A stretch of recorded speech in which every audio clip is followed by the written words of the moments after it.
Olá a todos, sejam bem-vindos à nossa aula de matemática. Eu sou a professora Manuela Franco e agora a gente vai ver o tema da nossa aula. Aula de número 72, objeto de conhecimento, pesquisa amostral e pesquisa censitária, planejamento de pesquisa, coleta e organização dos dados, construção de tabelas e gráficos e interpretação das informações.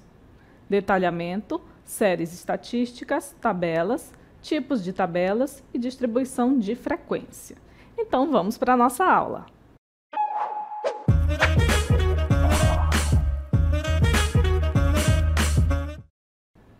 A nossa aula vai envolver a estatística e a gente vai começar falando dos itens em que a gente mais se vê na estatística, que é a tabela. Então, vamos lá ver o que é uma tabela? A tabela é uma ferramenta utilizada para organizar dados em linhas e colunas e permitir uma melhor visualização das informações que a gente apresenta. Vejam só, nós temos aqui como exemplo uma tabela que mostra a nota dos alunos do 7º ano. Então, os alunos estão aqui nas linhas, são a Bia, a Carla e o Otto, e as disciplinas estão aqui nas colunas, matemática, língua portuguesa e história. E a tabela apresenta as notas desses 3 alunos em todas essas disciplinas. Agora a gente vai entender melhor cada um dos elementos de uma tabela. A linha são essas linhas aqui que estão na horizontal. Essa tabela aqui, ela apresenta 10 linhas. A coluna são esses espaços aqui que estão na vertical. E aqui essa tabela apresenta 3 colunas. E a gente tem também a célula. A célula, ela serve para a gente identificar onde está determinado elemento da tabela. Por exemplo, essa célula aqui, ela está na penúltima linha, na 9ª linha, e está na última coluna, na 3ª coluna. Se eu quisesse esse elemento aqui, ele estaria onde? 1, 2, 3, 4, na 4ª linha e estaria na 1ª coluna.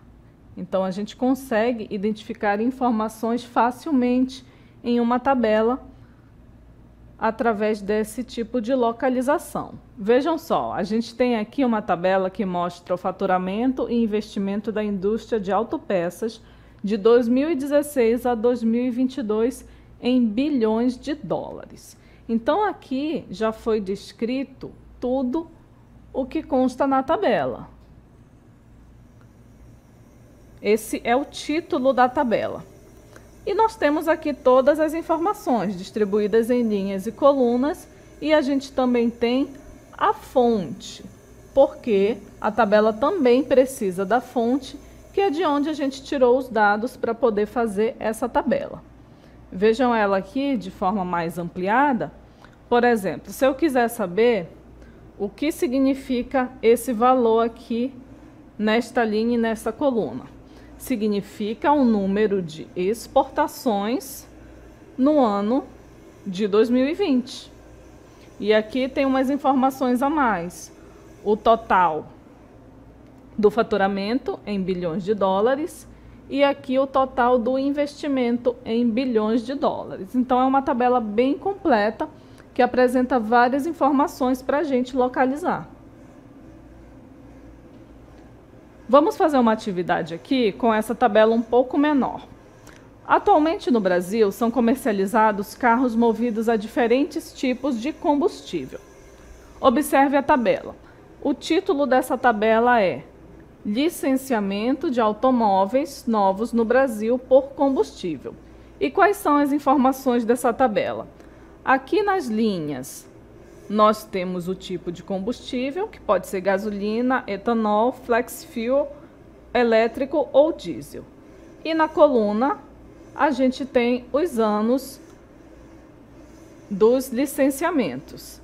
Aqui está mostrando os anos de 2012 e de 2016. E temos também a fonte da tabela, que é de onde foram tirados esses dados. Agora a gente tem algumas perguntas sobre essa tabela. qual a informação apresentada na tabela? A informação que a tabela está apresentando, a gente vai olhar para quem? Para o título. Então, o que a tabela apresenta? O licenciamento de automóveis novos no Brasil por combustível. Vou colocar aqui só licenciamento de automóveis. Aí você pode completar. No Brasil por tipo de combustível. Pergunta da letra B. Quantos licenciamentos de automóveis a diesel ocorreram em 2012 e em 2016? Então, a gente volta aqui para a tabela para ver onde é que está o diesel. Está aqui na última linha. Quantos licenciamentos ocorreram com veículos movidos a diesel? 21.776. Então, em 2012, foram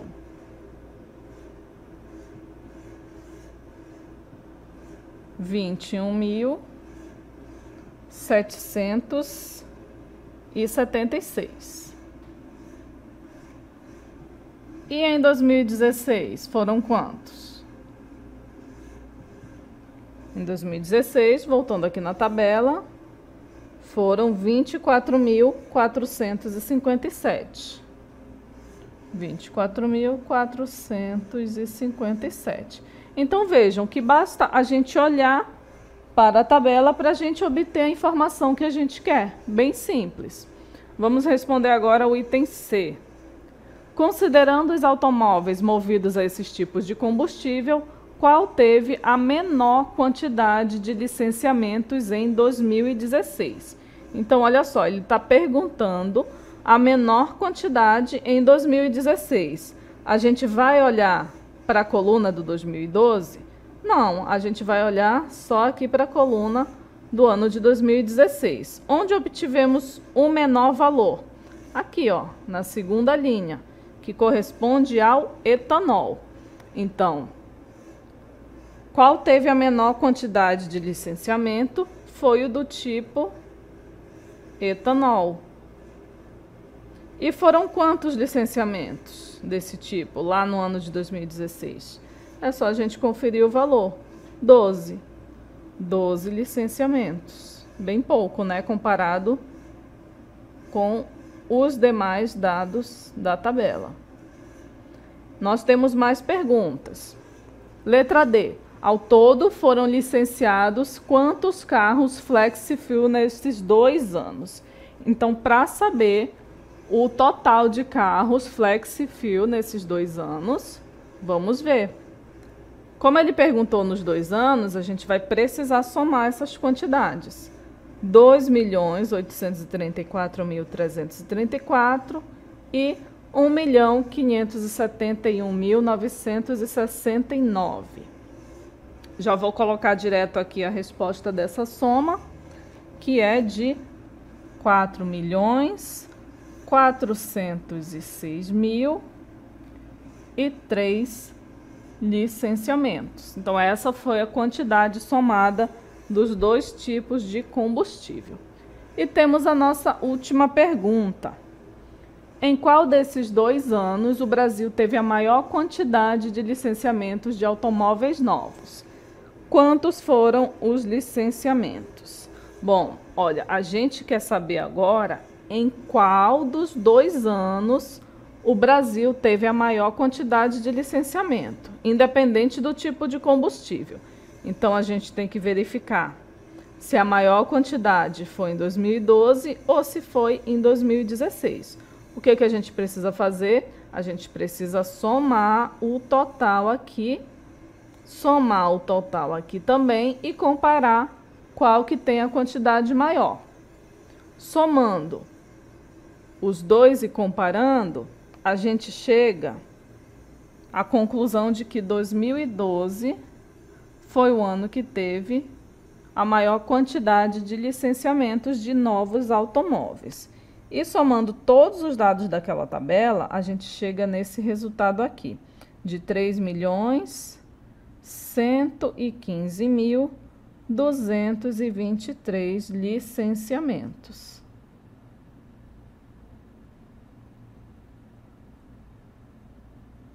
Uma quantidade bem expressiva também. Certo?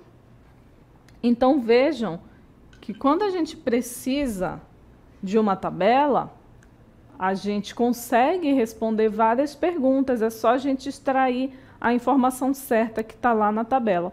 E a gente usa a tabela porque é muito mais fácil da gente extrair as informações de lá do que se a gente fosse extrair de um texto, por exemplo. Imagina um texto explicando todas essas quantidades, até a gente encontrar, a gente podia acabar se confundindo. Então, na tabela, a gente consegue deixar esses dados de uma maneira mais organizada e para facilitar também as nossas soluções. Vamos continuar agora também com tabelas, mas vendo outros conceitos de estatística. Agora a gente vai ver a distribuição de frequências. O que é a distribuição de frequências? Nada mais é do que a quantidade de um determinado intervalo. Por exemplo, aqui a gente tem uma tabela que mostra as notas de uma quantidade de alunos. Qual é essa quantidade de alunos? A gente vai olhar aqui para o total. Ó. No total, nós temos 36 alunos. As notas atribuídas são de 0 a 10, correto? Mas a gente dividiu aqui em alguns intervalos. Ó, quantos alunos tiraram de 0 a 2? 4 alunos. Então, a frequência de alunos que tirou essa nota aqui entre 0 e 2 é 4. Quantos alunos tiraram notas de 2 a 4? 8 alunos. Então, a frequência de alunos que tirou essa nota é de 8. E assim a gente segue. A frequência de alunos que tirou entre 4 e 6 são 12 alunos. Alunos que tiraram entre 6 e 8 são 8 alunos. E a quantidade de alunos que tirou a maior nota, as maiores notas, entre 8 e 10, foram apenas 4 alunos. E somando todas essas quantidades, a frequência de cada um em relação às notas, a gente chega no total, que é de 36 alunos. Então, vejam que a primeira informação, a informação mais importante, já chegou para a gente aqui na última linha, dizendo que o total de alunos é de 36. E como que a gente faz para montar uma tabela de frequência? Nós temos aqui uma tabela que indica a altura em centímetros de algumas pessoas. Então, tem uma pessoa com uma altura de 172 centímetros, outra de 194, outra de 188, ali pelo meio tem uma com 173 centímetros de altura, mas vejam que esses dados eles não estão em uma ordem, eles estão aí numa ordem aleatória. Então, o que a gente precisa fazer? A gente vai entender agora o que é o rol. O rol, ele pode ser usado como um arranjo para a gente organizar esses dados. E aí a ordem, ela pode ser crescente ou decrescente, você escolhe, mas o mais comum da gente usar para ser organizado é a ordem crescente. Se você fizer em ordem decrescente, não tem problema, mas a ordem crescente é a que a gente mais usa, é a que mais se usa, na verdade. E aí fica mais simples da gente identificar esses elementos.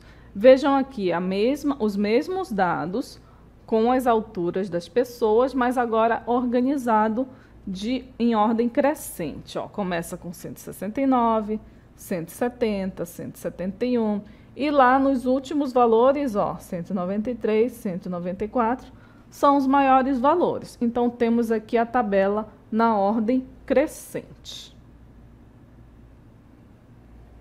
E a gente também tem o conceito de classe dentro da tabela. Então, a classe tem a ver com o quê? Tem a ver com os intervalos de um evento, que são necessários para organizar a tabela de frequência. Porque, vejam, nessa tabela aqui, a gente tem muita informação.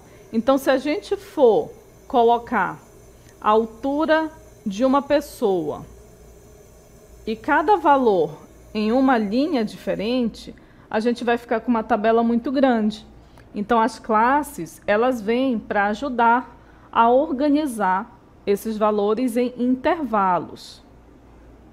Então, olha só como que a gente vai organizar esses intervalos. A gente pode fazer assim, ó.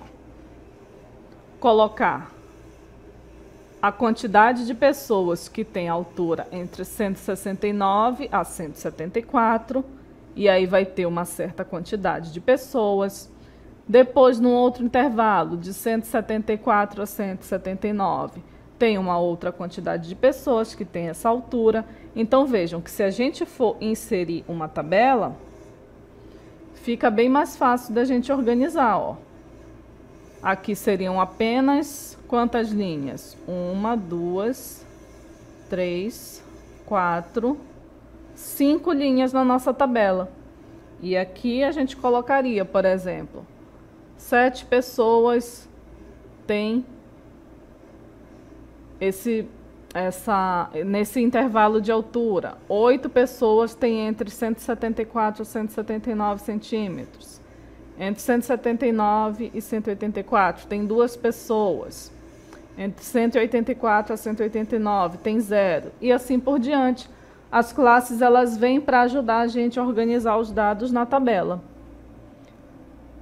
Outro conceito que a gente tem é a frequência absoluta acumulada, que ela é a soma das frequências absolutas no decorrer das linhas das tabelas. A gente vai ver agora como encontrar a frequência acumulada nesse exemplo. Em uma empresa, o número do calçado das funcionárias foi representado nessa tabela. Então, olha só, quem calça tamanho 35 foram 2 pessoas, que calça tamanho 36, 9 pessoas, quem calça número 37, 4 pessoas, e quem calça número 38, 5 pessoas. Somando todas essas pessoas, a gente vai ter um total de 20 pessoas. Essa é a frequência absoluta. A frequência absoluta acumulada, a gente vai somando a primeira linha com a linha seguinte. Das que calçam 35, são 2. Aí, das que calçam tanto 35 quanto 36, a gente vai somar. 2 mais 9, que dá 11. E assim por diante, até chegar aqui na última, que a gente vai somar a frequência acumulada com a frequência do último valor, 15 mais 5, que é 20, e o valor da última frequência absoluta vai ser exatamente igual ao total, no caso da frequência absoluta acumulada. E aí nós vamos ter essa tabela aqui, o tamanho do calçado, a frequência absoluta, o valor da quantidade de pessoas que calça aquele número, e por fim a frequência absoluta acumulada, onde a gente vai somando a frequência com o número que está imediatamente anterior. Agora a gente vai ver a diferença entre frequência relativa e frequência absoluta. A frequência relativa, ela é muito importante, e a diferença dela para a frequência absoluta é que a frequência absoluta é a quantidade de vezes que a mesma resposta apareceu, e a relativa é a quantidade de vezes que essa resposta apareceu em relação ao total de resposta. A gente vai entender melhor quando a gente observar na tabela, mas tem essa diferença aqui. A frequência absoluta, ela está relacionada unicamente com o dado que acontece lá na resposta, com a informação que a gente tem. E a frequência relativa tem relação com o total de respostas. A gente vai já entender por quê. Geralmente, a frequência relativa é representada em porcentagem, e ela é encontrada quando a gente divide a frequência absoluta pelo total. Então, vejam que a frequência relativa está diretamente ligada aqui com o total. No nosso exemplo, a gente tem a preferência de cores por um grupo de pessoas. Então, nessa tabela, nas linhas, a gente tem as cores, e nas colunas a gente tem a cor, a frequência absoluta, a frequência relativa e a frequência relativa dada em porcentagem. Então, aqui da segunda coluna, a gente já consegue saber a quantidade de pessoas que preferem determinada cor. Então, 17 pessoas preferem a cor preta, 9 pessoas preferem a cor branca, 6 pessoas preferem a cor azul, 7 pessoas preferem a cor vermelha, 8 pessoas preferem a cor verde e 3 pessoas preferem a cor laranja. Então, a quantidade total de pessoas que foram consultadas é essa soma aqui. 17 mais 9 mais 6 mais 7 mais 8 mais 3, que dá 50. Então, esse total ele vai ser super importante para a gente calcular a nossa frequência relativa. Já temos a frequência absoluta, que é basicamente a quantidade de pessoas que preferem aquela cor, e é bem fácil da gente localizar essa informação aqui na segunda coluna da tabela. Então, já temos tudo que a gente precisa. Para saber a frequência relativa, o que a gente vai fazer? A gente vai pegar a frequência absoluta, ou seja, o número de pessoas que preferem aquela cor, e dividir pelo total, pelo 50. Então, a frequência relativa da cor preta é 17 sobre 50, que dá 0,34. A frequência relativa das pessoas que preferem a cor vermelha é o 7, a quantidade de pessoas que preferem a cor vermelha, dividida pelo total, que é 50.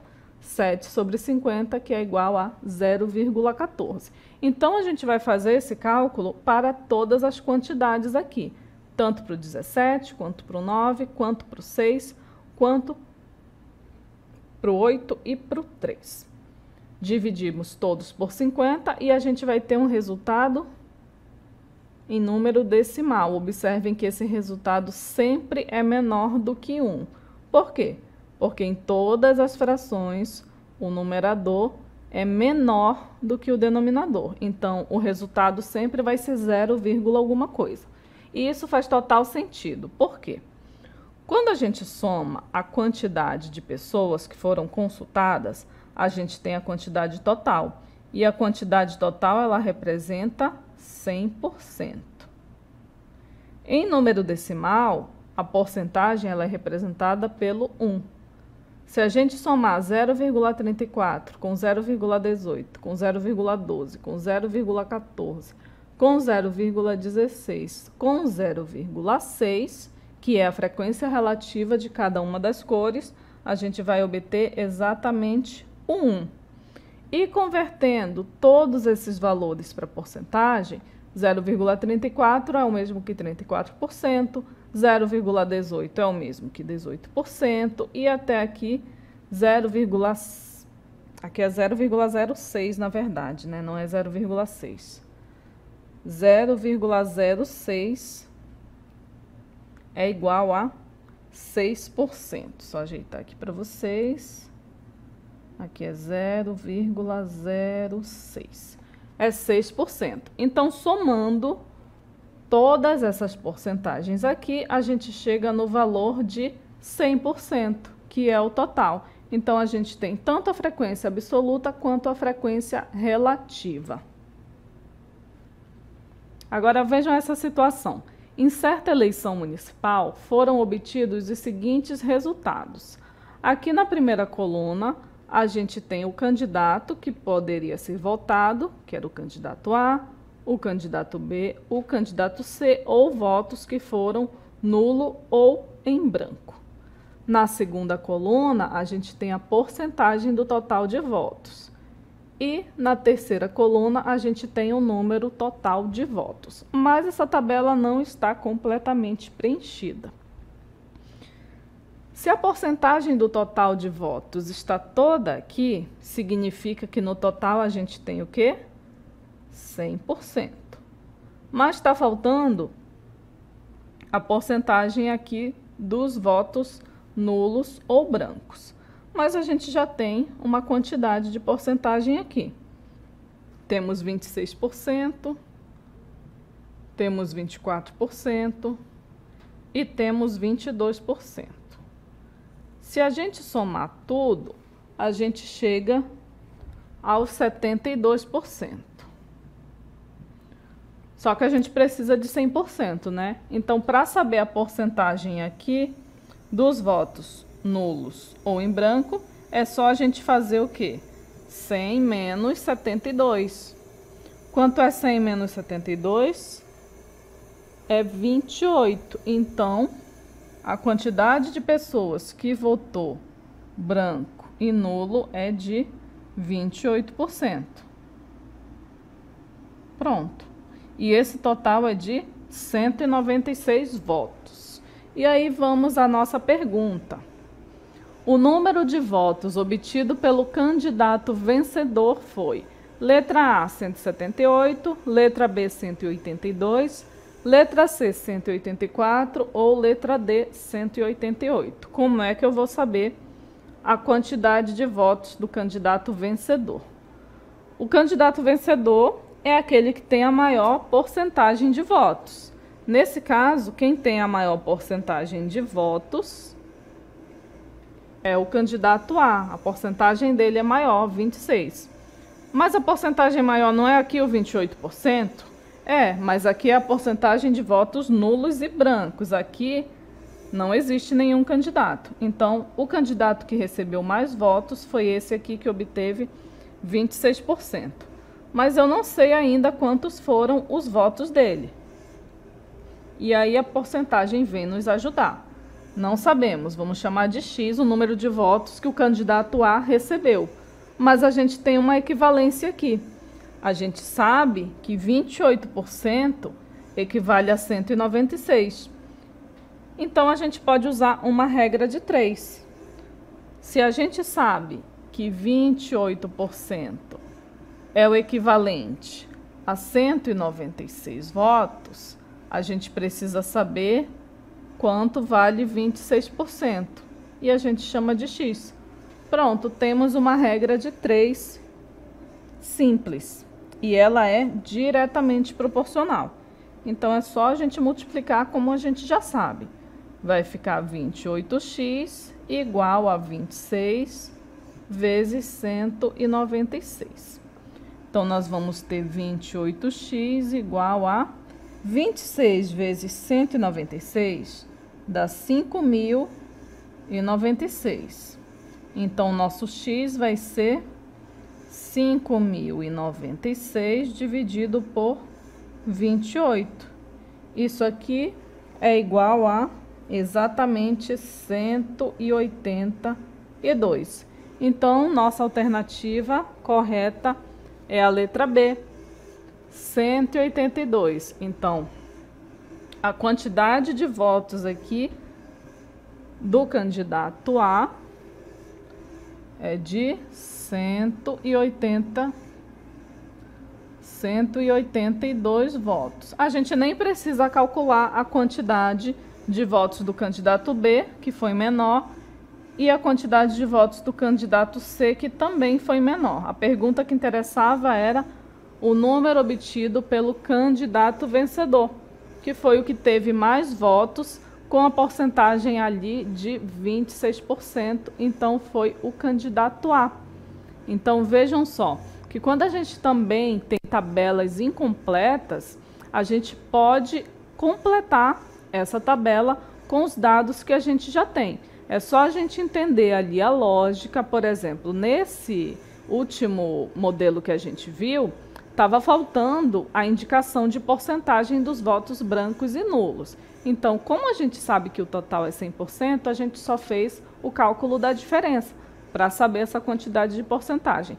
E depois, para completar a quantidade de votos, a gente usou uma regra de 3 simples, que nos ajudou rapidamente a encontrar o valor procurado. E isso iria servir também se eu quisesse saber a quantidade de votos do candidato B ou a quantidade de votos do candidato C. A gente ia proceder do mesmo jeito. Então, a tabela ela nos ajuda, ela facilita a gente também a resolver problemas desse tipo, além daqueles que a gente viu no início da aula, que é de tirar informações de uma tabela, ok?